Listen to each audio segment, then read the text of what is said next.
Hello everyone. तो 3 दिन बाद आपका फिर से एसएससी जीडी का आज एग्ज़ाम हुआ है, जो कि 5 मार्च में जो है फर्स्ट शिफ्ट का एग्ज़ाम यहाँ पर समाप्त हो चुका है।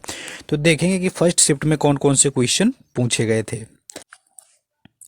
एक दो लोगों ने टेलीग्राम पर भी क्वेश्चन भेजे हुए थे और एक भाई था राजेंद्र, उसने कॉल पर भी कुछ क्वेश्चन बताया, बोला था नाम ले लेना। तो चलिए शुरू करते हैं बिना टाइम वेस्ट किए क्वेश्चन को कि कौन कौन से क्वेश्चन आज के फर्स्ट शिफ्ट में 3 दिन बाद लेवल क्या रहा हुआ है ऑलमोस्ट।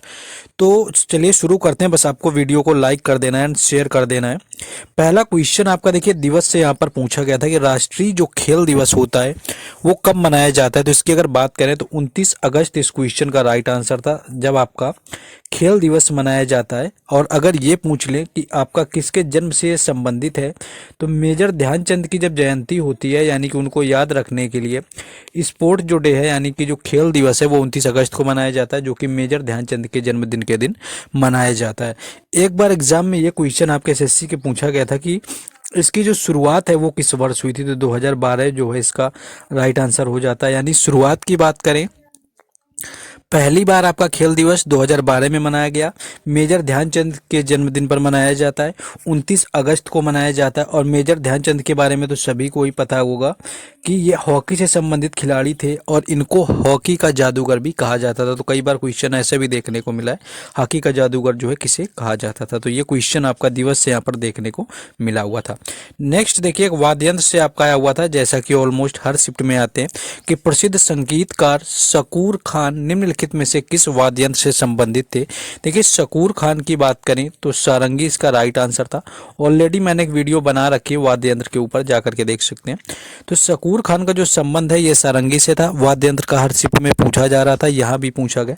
लेकिन कुछ सारंगी से और भी लोग हैं जो संबंधित है, जिसमें कि आपके हैं विलायत खान। विलायत खान के साथ में अगर आपके पंडित राम नारायण पूछ लिए जाएं, पंडित राम नारायण का भी जो संबंध है वो आपके सारंगी से। इसके साथ साथ अगर आपसे सुल्तान खान पूछ लिए जाएं तो इनका भी जो संबंध है वो सारंगी से है। इसके साथ साथ आपका विलायत खान तो आपको बता ही चुके हैं, पंडित राम नारायण हो गया, सुल्तान खान आपका हो गया। तो ये लोग जो हैं शकूर खान वगैरह, ये सारे के सारे आपके सारंगी से संबंधित हैं। वाद्य यंत्र से क्वेश्चन यहाँ पर हर शिफ्ट में जैसा कि मिलता है देखने को मिला हुआ था। नेक्स्ट एक क्वेश्चन आपका ये आया हुआ था, आपको कथन आया हुआ था स्पोर्ट में, इस तरह से आपको दिया हुआ था मैच करने के लिए कि कौन सा कथन सही है। एक आपको शायद दीपक कुमार दिया हुआ था और एक आपको दिया हुआ था सैफाली वर्मा। सैफाली वर्मा का तो ठीक है, लेकिन कुछ लोग बोल रहे थे कि दीपक कुमार की जगह आपका सुनील कुमार दिया हुआ था। तो हो सकता है आप लोगों को देख लेना है, जिनका एग्जाम था वो लोग और कंफर्म कर सकते हैं। बाकी और भी क्वेश्चन जितने याद आए आप लोग कमेंट बॉक्स में बताएंगे। सैफाली वर्मा का तो आपको जिस दिन मैंने स्पोर्ट क्रिकेट आपको पढ़ाया हुआ था उसी दिन बताया हुआ था। सैफाली वर्मा आपका दूसरी बार पूछा गया है, पहले भी अभी शिफ्ट में ही पूछा गया, एसएससी जीडी एग्जाम में ही क्रिकेट से इनका संबंध है।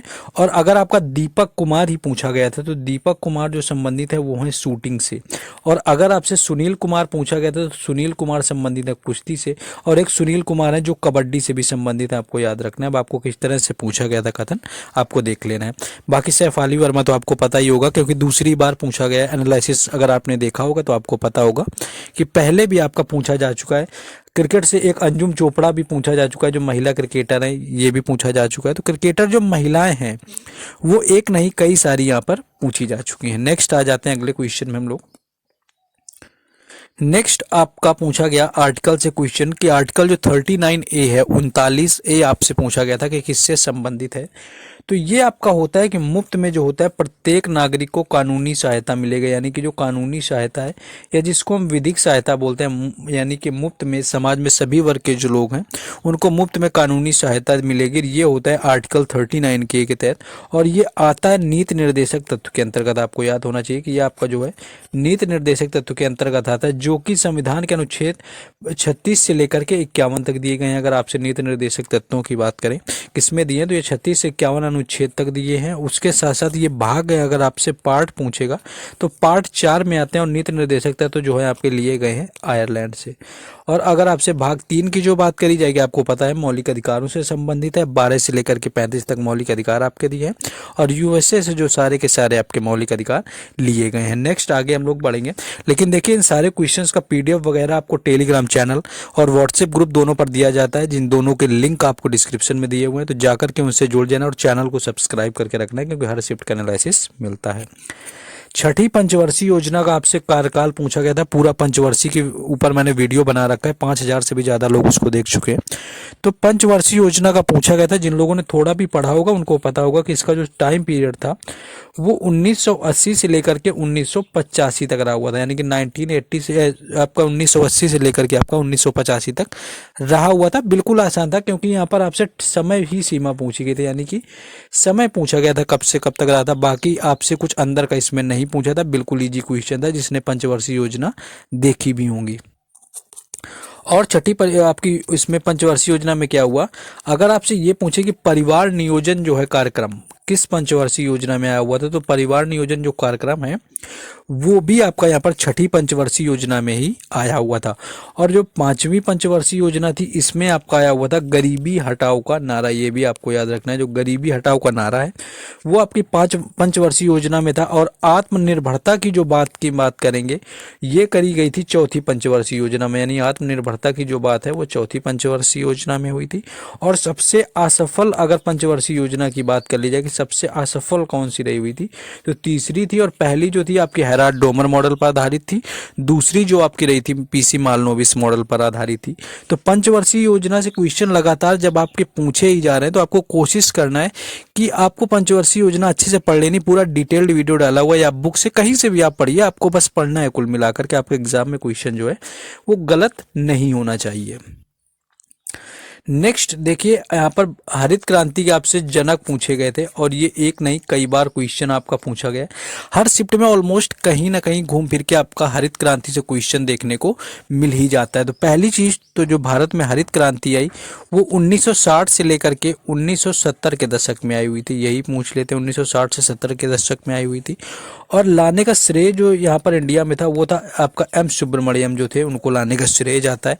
और ये भारत में अगर आपसे जनक पूछे हुए थे, डायरेक्ट यहाँ पर बताया बच्चे ने पूछा हुआ था, तो एम एस जो स्वामीनाथन है, ये डायरेक्ट जो रहे हुए थे, इन्होंने क्या किया, एम एस स्वामीनाथन ये जनक रहे हुए थे भारत के अंदर। और आपको पता होगा कि जब अगर विश्व की बात आती है तो विश्व के जनक जो होते हैं नॉर्मन बोरलॉग हो जाते हैं।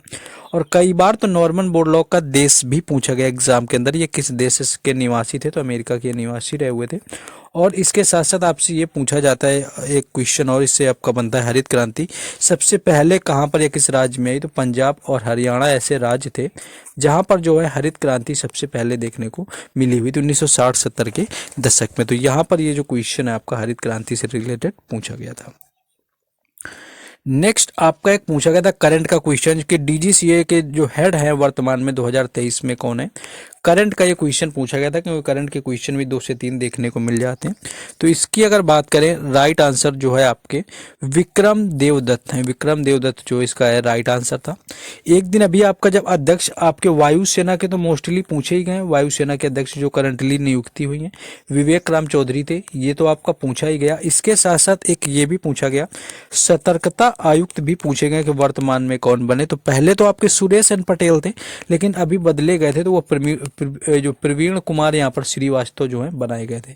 तो वर्तमान में जो केंद्रीय सतर्कता आयुक्त हैं वो है प्रवीण कुमार श्रीवास्तव। तो ये क्वेश्चन अभी पूछा गया था। तो नियुक्तियों से संबंधित भी कहीं ना कहीं हमेशा की तरह इस बार भी देखने को मिला है कि वही क्वेश्चन पूछे जा रहे हैं, कोई खास पैटर्न में बदलाव नहीं है। नेक्स्ट था कि आर्य समाज की स्थापना किसने करी हुई थी या कब करी हुई थी, तो दयानंद सरस्वती के द्वारा इसकी स्थापना करी गई। आप लोगों को कई बार मैंने सारे समाज बता रखे हैं।